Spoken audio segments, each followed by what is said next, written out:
Selamat pagi, berjumpa kembali dengan Ibu untuk kelas 9 ya. Ibu akan menerangkan tentang pengaruh perubahan ruang dan interaksi antar ruang di benua Asia dan benua lainnya. Itu ada di buku kalian di halaman 76.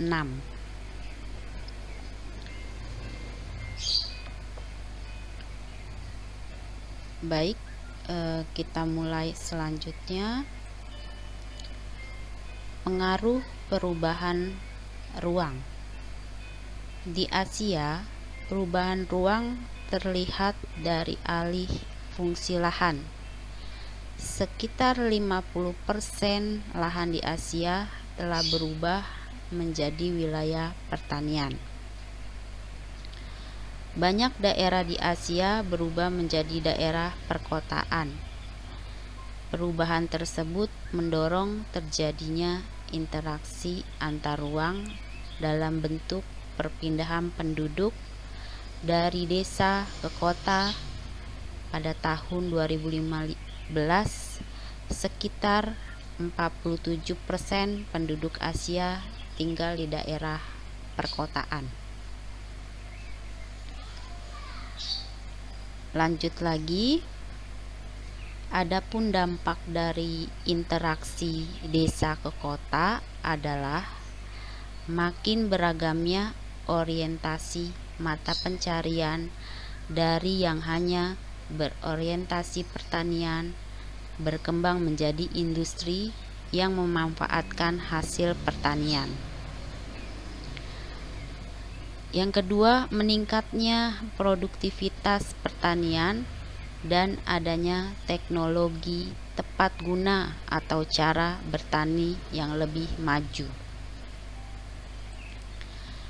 Yang ketiga, makin baiknya sarana transportasi antara desa dan kota sehingga memperlancar mobilitas penduduk maupun barang dari desa ke kota atau sebaliknya.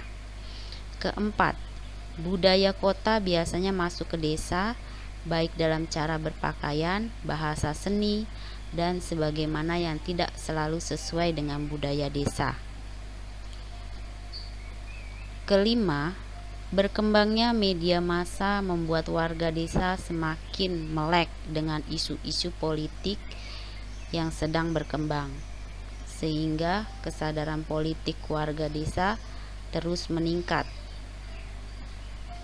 Makin banyaknya guru dan sekolah dibangun di desa sehingga tingkat pendidikan di desa meningkat. Selanjutnya, interaksi keruangan antara kota ke desa membawa pengaruh terhadap kehidupan ekonomi, sosial, budaya, dan politik di kota. Pengaruhnya, secara ekonomi, kota memperoleh sumber daya dari desa, baik berupa sumber daya manusia, berupa tenaga kerja, maupun sumber daya alam berupa hasil pertanian atau hasil tambang. Penduduk desa yang bekerja di kota, sebagian tidak menjadi penduduk kota yang sukses, dan sebagian menimbulkan masalah kemiskinan di kota yang tampak dari adanya pemukiman kumuh. Lalu selanjutnya, kota dihuni oleh penduduk pendatang dari desa yang sebagian masih mempertahankan budaya atau cara hidup di desa.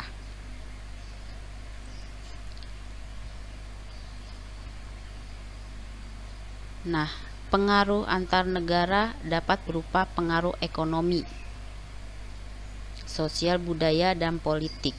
Adapun pengaruh tersebut diantaranya kita mulai dari bidang ekonomi. Interaksi antar ruang terjadi karena adanya kebutuhan yang salah satunya adalah kebutuhan barang dan jasa yang tidak mampu diproduksi oleh suatu negara. Negara yang memasok kebutuhan tersebut memperoleh keuntungan ekonomi dari barang dan jasa yang dipasoknya. Bagi negara yang dipasok kebutuhannya, keuntungannya diperoleh dari barang dan jasa yang diperolehnya. Nah, bidang ekonomi itu bisa dagang di hubungan dagang ekspor impor, penanaman investasi, penawaran pinjaman lunak, kerjasama pelaksanaan proyek.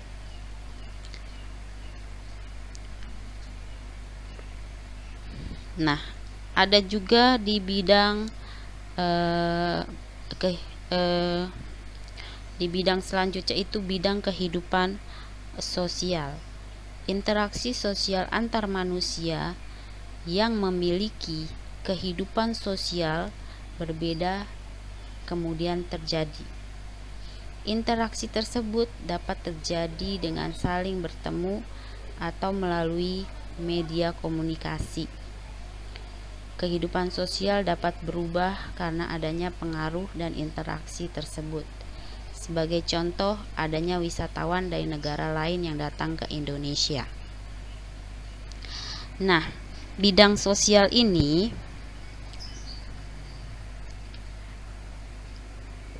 bicara tentang budaya, berbagai kebanggaan suatu bangsa.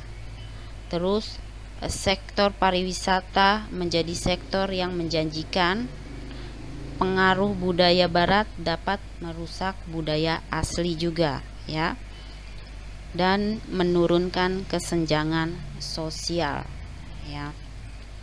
Lanjut lagi, bidang kehidupan budaya.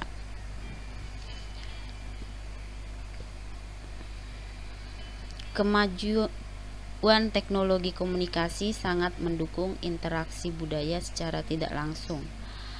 Peristiwa budaya dari suatu masyarakat dengan mudah dapat disaksikan oleh masyarakat di daerah yang berbeda. Budaya tersebut kemudian mempengaruhi budaya masyarakat yang menyaksikannya. Sebagai contoh, cara berpakaian seorang artis Hollywood dengan cepat ditiru oleh banyak masyarakat di negara lainnya atau di benua yang berbeda.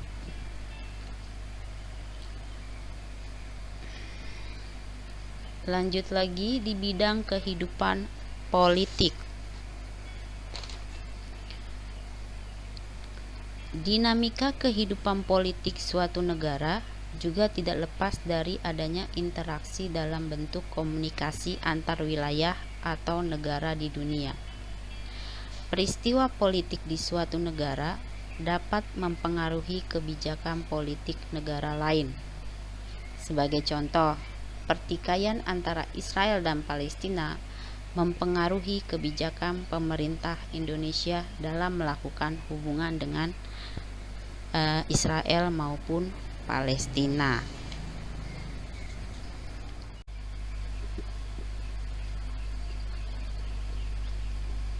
Kita lanjut lagi di bidang pendidikan. Dalam perkembangan berikutnya, banyak negara menjadi semakin memperhatikan pendidikan dengan mengirim pelajar dan mahasiswa ke negara-negara maju. Tujuannya adalah untuk meningkatkan kualitas sumber daya manusia di negara-negara berkembang. Negara maju juga banyak yang menyediakan fasilitas beasiswa bagi negara-negara lainnya yang masih berkembang.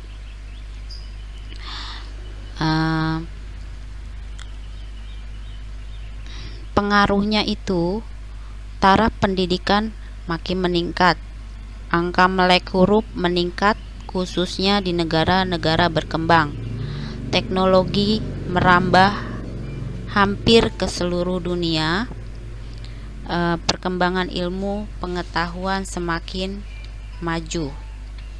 Ya, kita lanjut.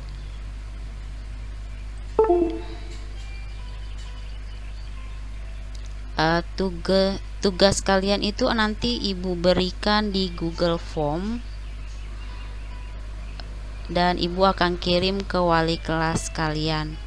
Semoga materi hari ini membantu kalian untuk mengerjakan tugas nanti.